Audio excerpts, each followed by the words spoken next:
우리 장로님들께서 점심 식사를 하시고 연습을 하시는 것을 제가 종종 보았는데요, 이렇게 잘 하실 것이라고는 생각을 못했습니다. 다음 주 위임 예식 때 우리 장로님들께서 찬양을 하시게 되는데 하나님께 큰 영광이 되며 또 우리 부산연합교회의 자랑이 될 것 같아서 큰 기대가 됩니다. 할렐루야. 네. 귀한 찬양에 감사를 드립니다. 여러분, 제가 퀴즈를 한번 내볼게요. 자동차에는 있는데 배에는 없는 것이 있습니다. 바퀴 빼고요. 자동차에는 있지만 배에는 없는 것, 그것이 무엇일까요? 이 자동차에 있는 것이 배에 있는 것, 뭐 있는 것들이 많습니다. 자동차에 핸들이 있으면은 배에도 이 조향 장치가 있어요. 자동차에 엑셀레이터가 있으면 이 배도 추진력을 가하게 하는 이 장치가 있습니다. 그런데 배에는 없고 자동차에는 있는 것이 있습니다. 그것이 무엇인지 혹시 아십니까? 키. 열쇠를 얘기하신 거죠? 네? 예. 방향을 하는 것. 네. 그러니까 조향장치, 그러니까 배가 이렇게도 갈 수 있고 저렇게도 갈 수 있는 것도 존재합니다. 우리 여기 또 오랫동안 해상 근무하신 분들이 계실 터인데 혹시 모르십니까? 네. 자동차에는 있지만 배에는 없는 것. 그것은 바로 브레이크입니다. 자동차에는 브레이크가 있어서 원하는 장소에서 멈출 수가 있어요. 저쪽까지 가겠다 하면은 저기 가서 멈출 수가 있습니다. 하지만 배에는 브레이크가 없어요. 그러다 보니까 한번 배가 나아가고자 할 때 그 배를 멈추려고 하면은 멈출 수가 없습니다. 끝까지 가게 되어져요. 앞에 암초가 있거나 빙하가 있더라도 이것을 피할 수가 없습니다. 브레이크가 없으니까 말이죠. 그래서 침몰하게 되었던 것이 우리가 잘 알고 있었던 타이타닉고, 빙하를 피하지 못했던 것이죠. 무엇을 말씀드리고 싶으냐면은 육지와 바다는 다르다라는 것입니다. 육지에서는 가능하지만 바다에서는 가능하지 않은 것들이 있는 것입니다. 우리가 생각할 때 육지에서 하는 일처럼 바다에도 할 수 있었으면 참 좋겠다라는 생각이 들지만 그렇지 않은 것이 많이 있습니다. 과거에 천안함이 침몰을 했었고 또 세월호도 침몰을 했지요. 그때 배가 살짝 떠 있었습니다. 기억나십니까? 배가 완전 침몰하지 않았어요. 그럼 우리 생각엔 어떻습니까? 아유, 그냥 크레인을 가져가서 번쩍 들어버리면은 다 살릴 수 있지 않겠는가? 라는 마음이 들잖아요. 그게 안 돼요, 바다에서는. 그렇게 할 수가 없습니다. 이 육지에서처럼 자동차가 전복이 되면은 그것을 들어 올릴 수 있는 그런 상황이 안 된다라는 것이죠. 이것은 무엇을 이야기하는가? 바다는 우리가 원한다고 해서 할 수 있는 영역이 아니라라는 것입니다. 육지는 우리가 무엇인가를 할 수 있지만 바다는 철저히 사람의 한계를 만나게 되어지는 장소라는 것이죠. 오늘 본문의 베드로가 물고기를 잡기 위해서 밤새 그물을 던졌습니다. 그런데 물고기를 열심히 잡으려고 노력했지만 한 마디도 잡지 못했습니다. 제가 한번 계산을 해봤어요. 밤새도록 그물을 던졌다라고 하면 몇 시간 동안 그물을 던졌을까? 아마도 한 8시간 정도 던졌지 않겠는가. 밤새 했으니까요. 새벽녘까지 했다고 하면은 8시간 정도 그물을 던졌고 5분마다 그물을 한 번씩 던졌다라고 쳤을 때 계산해 보니까요, 약 100번 정도 던졌을 것이라 생각됩니다. 그러니까 100번을 바다에 던졌는데 건진 거는 아무것도 없는 거예요.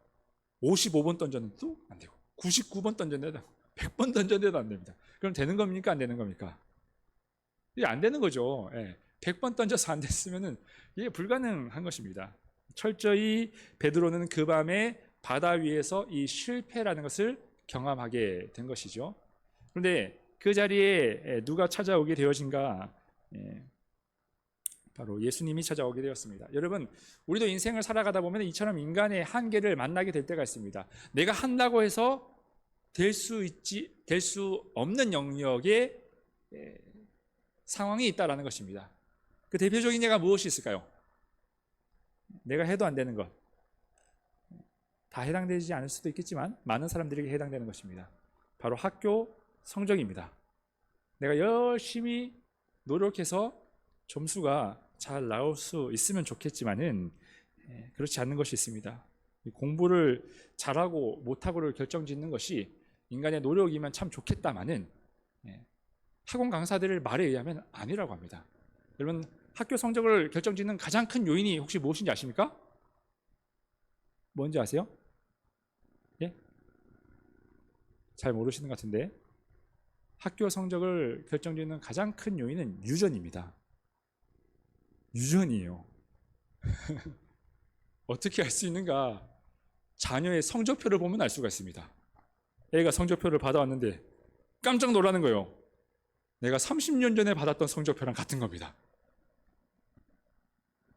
아니, 30년 전에 내가 공부했던 그 실력이 자녀에게서 고스란히 드러나고 있는 모습을 보게 될 때, 야, 이게 공부는 이게 노력을 해서 될 수 있는 영역의 문제가 아닐 수도 있겠구나. 이 제가 한 얘기가 아니고요. 학교 학원 강사들이 하는 얘기들. 자기들이 제자를 열심히 키워봤는데 이 넘어서지 못하는 영역이 있더라는 것입니다. 보니까 부모님들이 공부를 못했어요.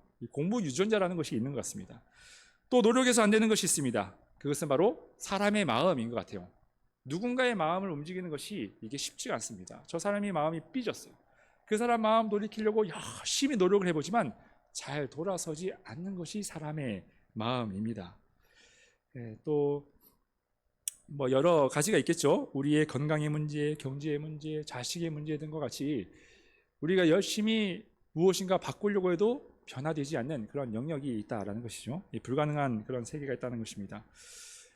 그럼에도 불구하고 이 실패의 자리에 머무르지 않으려고 사람들은 발버둥을 칩니다. 10번 찍어 안 넘어가는 나무가 없다라고 해서 열심히 다시 시도를 해봅니다. 여러분, 세상에는요 10번 찍어도 안 넘어가는 나무 있습니다. 여러분, 혹시라도 내가, 여기에는 청년들이 없지만은 혹시라도 내가 좋아하는 어떤 여성이 있다, 10번 찍어도 안 넘어가는 나무 없다고 했지, 한번 10번을 찍어보자. 요즘엔 10번 찍으면요 경찰에 신고당합니다. 스토커라 해가지고 큰일 납니다. 10번 찍어도 안 되는 게 있다는 것이죠. 이 실패의 현장은 반드시 존재합니다. 이 실패는 우리가 이것을 미화해 보려고 실패는 아름다운 것이다 라고 포장을 하는 경우도 있어요. 하지만 여러분, 실패는요 철저히 현실입니다. 이건 미화할 수 있는 영역이 아니라는 거예요. 서울역에 가보면은 노숙자들이 참 많아요. 보면은 이렇게 그 역 앞에서 자리 깔고 그렇게 계신 분들이 많습니다. 그분들이 처음부터 노숙자였을까요? 실패자였을까요? 아니에요. 그분들에게도 한날 젊은 날 꿈과 희망이 있었던 분들입니다. 무엇인가 계획을 해서 그것을 열심히 감당해 보았었던 사람들이 있었던 거예요. 그런데 왜 그들이 길바닥에서 그렇게 잠을 자면서 허송세월을 보내는 것일까요? 이 실패라는 것이 그만큼 무섭다라는 것입니다. 했는데 실패를 해보고 했는데 안 되니까 그 삶이 더 이상 진전이 되지 않는다라는 낙심의 마음이 그들에게 들어오게 된 것이죠. 실패는 여러분 생각보다 잔인합니다. 그리고 무서워요. 한번 실패했다라고 해서 그것이 실패로 끝나고 다시 재기할 수 있으면 얼마나 좋겠냐마는 그렇지 않는 경우도 이 세상에 존재한다라는 것입니다. 그런데 오늘 본문의 베드로가 이 실패를 경험한 사람이라는 거예요. 바다 위에서 그물을 100번 던졌는데도 안 됩니다. 베드로는 바닷가 사람이죠. 뱃사람입니다. 누구보다도 그 상황을 잘 알고 있어요. 그런데 이 실패 현장에 누가 찾아왔을까요? 예수님께서 찾아오시게 된 겁니다. 거기에 이제 은혜가 있는 것이죠. 그리고 베드로에게 깊은 데로 가서 그물을 던져라 라고 말씀하시고 말씀에 순종했더니 그물이 찢어질 정도로 물고기를 많이 잡게 되었습니다. 실패의 현장이 곧 놀라운 기적의 현장으로 변화되어 오신 것입니다. 많은 사람들이 이 본문을 보면서 베드로가 물고기를 많이 잡은 것에만 집중을 하는 경향이 있습니다. 와, 153마리나 물고기를 잡았다고 하지 정말 놀랍다라고 말입니다. 하지만 베드로가 물고기를 잡은 것보다도 더 위대한 사실이 있습니다. 오늘 본문 5장 5절은 이렇게 기록하고 있습니다. 우리 함께 읽어보도록 하겠습니다. 시몬 선생님, 우리들이 밤이 새도록 수고하셨습니다. 여기까지 읽겠습니다. 자, 베드로가 예수님을 만나기 전에 예수님의 호칭을 무엇이라고 부르고 있죠? 다시 한번 본문을 보아주세요. 선생님이라고 하고 있습니다. 시몬이 대답하여 이르되 선생님. 그런데 그가 엄청난 물고기를 잡고 난 뒤에 돌아와서 8절에 이렇게 고백을 합니다. 함께 읽어보겠습니다. 5장 8절 시작.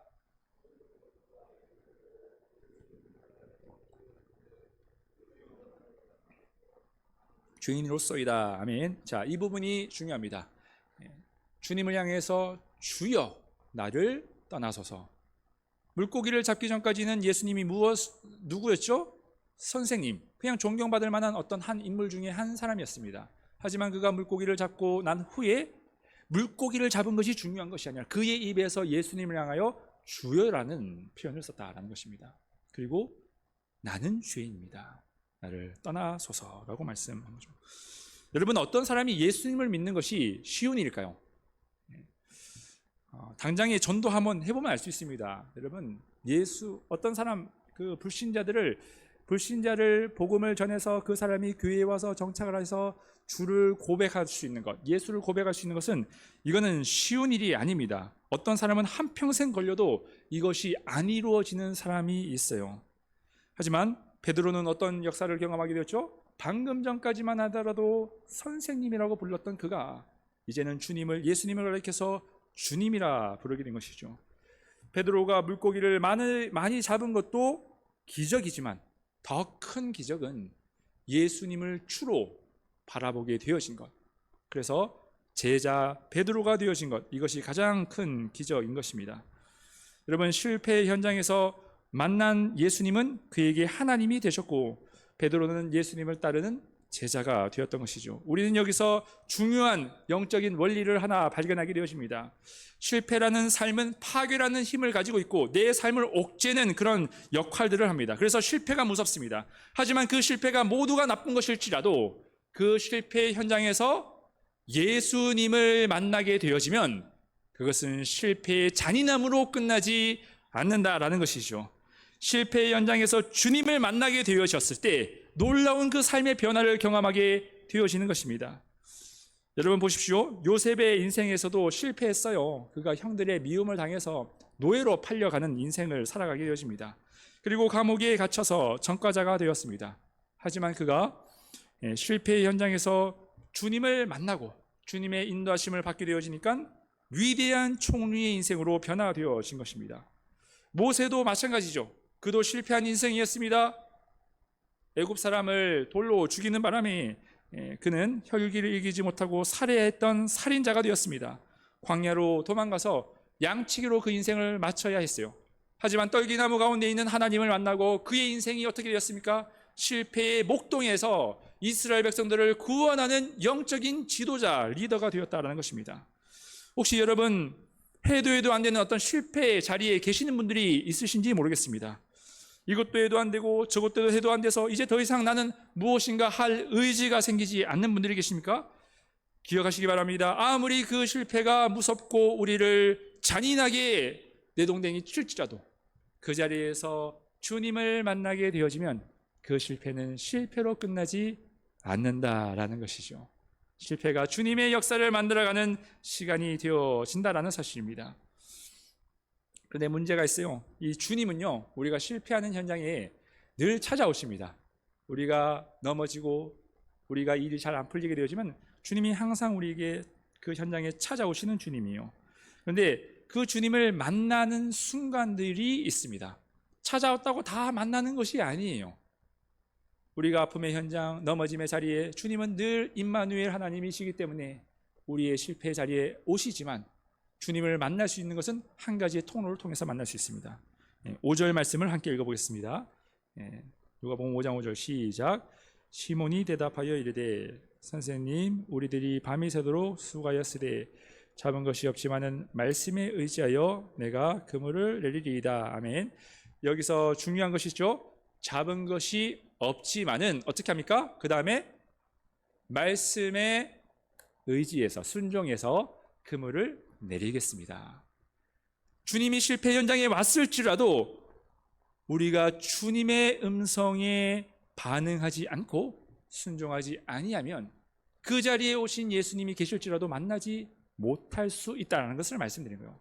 만약에 예수님이 왔는데 베드로가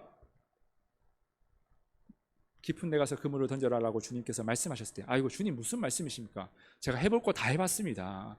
8시간 동안 제가 그물을 던졌다니까요. 100번 던졌습니다. 한 마리도 못 잡았어요. 깊은 데 가면 안 됩니다 라고 거절했다면 어떻게 되었을까요? 그는 예수님의 제자가 되지도 못했을 것이고 주님을 주로 고백하지도 못했을 것입니다. 하지만 그가 어떻게 했죠? 주님의 말씀에 반응하고 순종하여서 그 일들을 행하였을 때 무슨 일이 일어났습니까? 물고기만 많이 잡는 것이 아니라 예수님의 제자가 되어지는 그 은혜의 자리에 동참하게 되어졌다는 것입니다. 여러분, 하나님께서 우리의 인생 가운데 찾아오시게 되어질 때 그 주님이 주시는 말씀에 반응하실 수 있는 믿음의 성도가 되시기를 주님의 이름으로 축복합니다.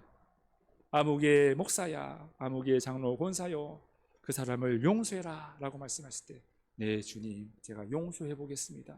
제가 그분을 사랑해 보겠습니다. 몸부림을 치는 반응이 있어야 되는 것입니다. 하나님께서 거룩한 삶을 살아라라고 우리에게 말씀하여 주셨을 때, 그래 한번 나도 죄를 멀리 해보자 라는 몸부림이 있어야 된다는 것입니다. 그런 것 없이 그냥 주님이 왔다 가셔도 아이고 그런가 보다, 뭐 그렇겠지, 그래 인생은 그냥 흘러가는 대로 살아가는 거지 라고 생각한다면 우리 인생 가운데 주님의 기적과 주님의 역사들은 경험할 수 없게 되는 것이죠. 여러분, 로마서 8장 28절은 이렇게 기록하고 있습니다. 함께 읽어보겠습니다. 우리가 알거니와 하나님을 사랑하는 자 곧 그의 뜻대로 부르심을 입은 자들에게는 모든 것이 합력하여 선을 이루느니라. 아멘. 제가 이 구절을 설교할 때 엄청 많이 인용을 합니다. 로마서 8장 28절. 모든 것이 합력하여 선이 되어진다. 얼마나 좋은 말씀인지 모르겠어요. 이 모든 것 안에는 눈물도 포함되어 있고 실패도 포함되어 있고 내가 안 된다라는 낙심의 마음도 포함되어 있는데 나중에는 어떻게 된다고요? 합력해서 선이 되어진다는 거예요. 우리가 지금 봤을 때는 실패고 이건 안 되는 일일지 모르지만 시간이 지나고 세월이 지나고 났을 때 하나님께서 나와 함께 하셨구나 라는 것을 고백할 수 있는 말씀인 것입니다. 그런데 여기에 전제가 있어요. 아무에게나 모든 것이 합력하여 선이 되어지는 것이 아니에요. 다시 한번 읽어보시기 바랍니다. 8장 28절. 자, 우리가 알거니와 시작. 우리가 알거니와 하나님을 사랑하는 자 곧 그의 뜻대로 부르심을 입은 자들에게는 합력하여 선을 이루느니라. 아멘.